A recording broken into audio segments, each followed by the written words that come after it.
sudut pandang kita. Didukung oleh Kembali lagi di POV bersama saya Anton Pradana dan juga dengan Pak Joni. Kita akan lanjut lagi Pak. Setelah sepertinya kan berhasil menarik wisatawan, tantangan berikutnya adalah menjaga keberlanjutan nih Pak. Apa pekerjaan rumah terbesar yang harus diselesaikan? Nah. Ini PR-nya apa nih Pak? PR-nya adalah bagaimana kalau itu kita bicara soal UMKM dan UKM, Ya. bagaimana caranya agar bisnis mereka tetap berkelanjutan. Oke. Agar bisnisnya bisa berkelanjutan, pertama dia harus belajar manajemen. Kedua, harus belajar marketing.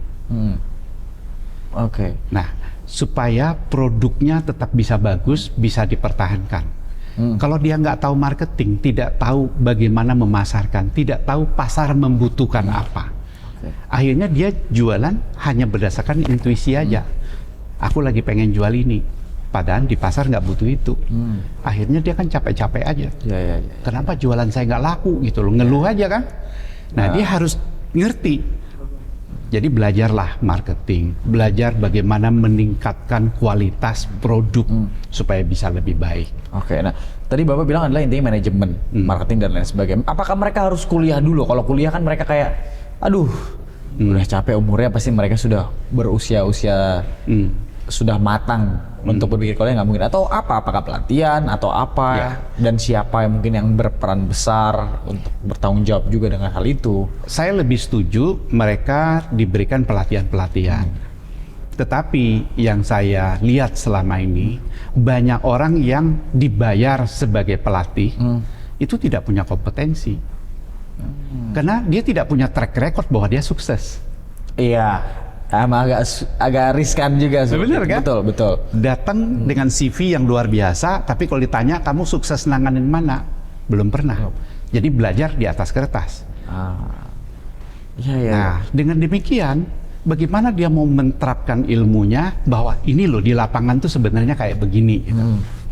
Itu nggak dapet.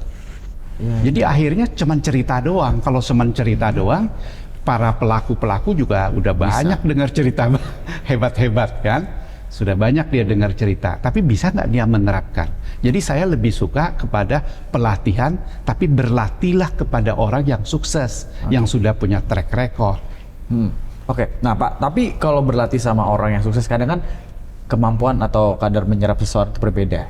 Apakah diperlukan juga adaptasi ke dalam dunia nyatanya, dalam kerjanya langsung? Apa guidance? Lebih baik mana Pak? Antara diberikan pelatihan atau langsung diberikan seperti konsultan bisnisnya seperti apa? Jadi bisa langsung jalan gitu.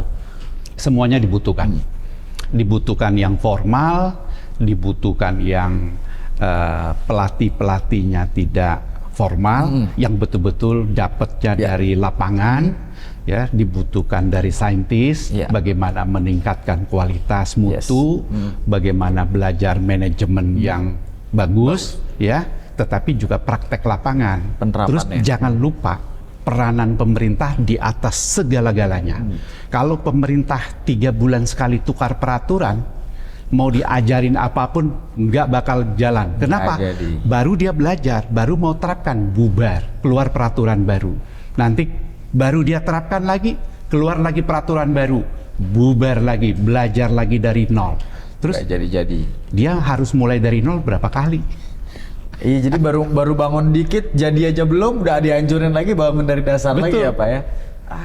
Jadi pemerintah ya kita minta dengan segala hormat, bagaimana caranya bikin perda-perda yang betul-betul kondusif, yang betul-betul bisa berjangka menengah dan panjang.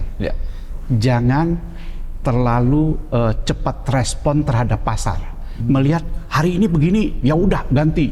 Oh, daerah sana bikin begini berhasil, ganti. Pulang bupatinya panggil stafnya, ganti aturan. Saya baru studi banding di sana gitu loh. Di sana berhasil begini-begini. Karena setiap daerah mempunyai karakter yang beda, Beda-beda. punya masyarakat yang berbeda, punya produk yang berbeda. Nggak bisa copy paste ke tempat yang berhasil terus dibawa ke tempat dia yang belum berhasil. Oke, nah kalau kayak gitu Pak, lebih baik mana Pak? Memberikan pelatihan kepada bawahannya atau mungkin para pelaku usahanya, atau kepada memberikan pelatihan kepada pemimpinnya? Karena kan kayak kalau seperti saya bilang, apa megang kuasa atau mungkin pengaruh terbesar kan ada di kepalanya. Nah ini kan berarti itu satu hal yang tidak bisa dihindarin. Dengan negara demokrasi seperti Indonesia, itu jabatan mereka hanya 5 tahun. Jadi tentu mereka selama 5 tahun itu ingin tidak berbenturan dengan banyak kepentingan lain agar mereka bisa 2 periode. Nah, yang kita anjurkan misalnya kepala dinas pariwisata, ya itu harus backgroundnya minimal S2 pariwisata. Baru nyambung kan? Ini sering-seringlah kita lihat di daerah. Ya, betul. Kepala dinas pariwisata hanya tempat parkir. Kalau di tempat lain belum ada job. Iya. Menunggu giliran dan juga antrian. Jadi duduk dulu di kursi panjang. Kenapa? Karena di pariwisata tuh nggak ada duit. Anggarannya mungkin salah satu yang paling kecil. Di pariwisata.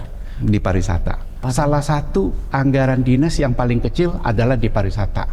Tapi di mulut kita selalu mengatakan pariwisata itu unggulan. Jadi salah satu pilar yang harus mendukung ekonomi. Kenyataan di lapangan, anggaran yang disiapkan oleh APBD kecil banget. Terus apa yang mau dilakukan dengan anggaran yang kecil? Iya, berarti kita tuh tuntutannya besar. Kayak sandwich generation ya Pak ya? Dituntut besar, tapi gak ada bantuannya. Gak ada support sistemnya gitu ya Pak ya? Oke, itu yang jadi berat ya? Kayak ketemu orang desa, kemampuannya cuma beli sepeda, tiap hari berpikir gue mau beli Pajero gitu. Berat, nggak sesuai, nggak nyambung kan? Nggak nyambung. Nah, jadi menurut saya lebih bagus kita kembangkan kekuatan lokal. Lokal itu kekuatannya apa? Ya kan? Kalau kekuatannya bikin singkong, bikinlah singkong yang paling hebat, bikin singkong yang paling banyak variasinya se-Indonesia, bikin yang paling enak. Jangan berpikir pengen jual keju. Ya udah singkong yang otentik gitu ya. Betul.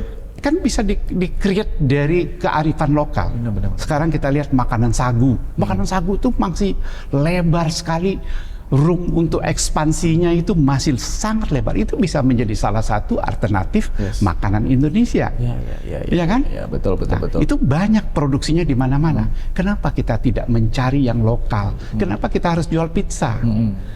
Oke, jadi ya itu kan? yang harus dijunjung tinggi. Betul. Nah, tapi kalau gitu Pak, selain tadi kan Bapak bilang adalah permasalahan adalah di kepala juga, di bawah akhirnya pelatihan yang nggak jelas. Sebenarnya apa yang harus dilakukan atau kesadaran apa mungkin yang harus dilakukan dari masyarakat sendiri supaya yang mungkin bisa dibilang mau nggak mau dengan kondisi saat ini tidak bisa berharap banyak dengan pemerintah walaupun sebetulnya mereka yang punya andil atau peran besar supaya tidak terpengaruh.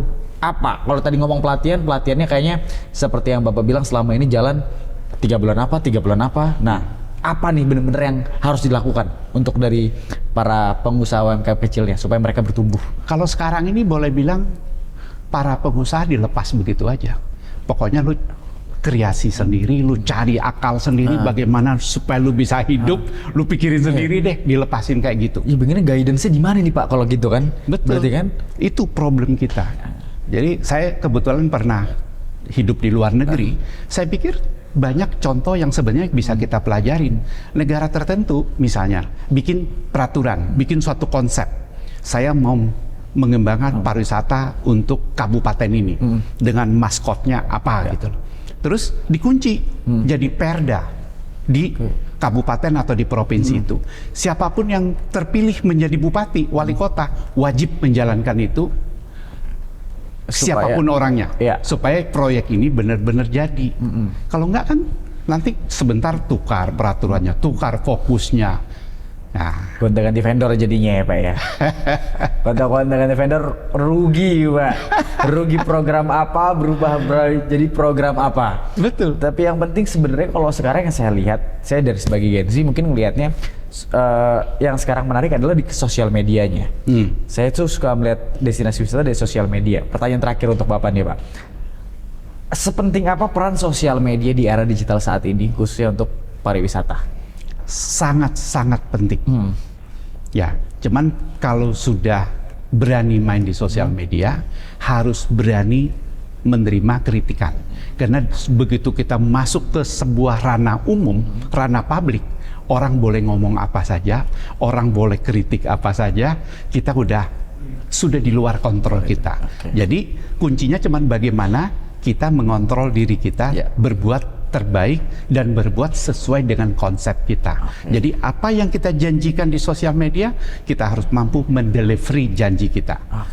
Ya. Jadi itu ya, yang penting adalah harus konsistensi. Kalau enggak malah awalnya happening, malah surut ketika tidak sesuai, tidak siap untuk tampung para wisatawannya. Nah. Kalau itu terima kasih Pak Joni untuk hari ini kita bisa ngobrol-ngobrol tentang pariwisata. Dan untuk sahabat Eljon, hari ini kita waktunya sudah habis. Terima kasih juga ya sudah menonton pada hari ini. Semoga berbagai gagasan yang telah disampaikan dapat menjadi referensi dan juga inspirasi bagi pemerintah daerah, pelaku industri pariwisata maupun masyarakat dalam memajukan pariwisata Indonesia melalui event berkualitas. Sahabat Eljon, demikian POV kali ini.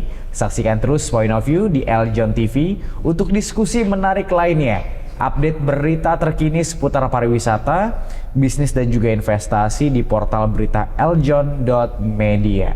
Ikuti juga sosial media kami di @eljonnews, @eljontv.official.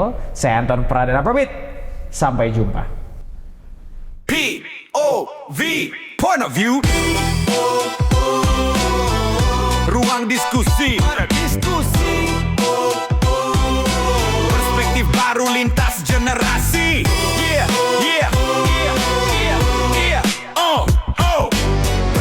POV. Bukan sensasi, bangun diskusi, data bicara, bukan asumsi. Pariwisata bangkit, bisnis maju, investasi melaju, lintas generasi, lintas persepsi. POV, sudut pandang kita.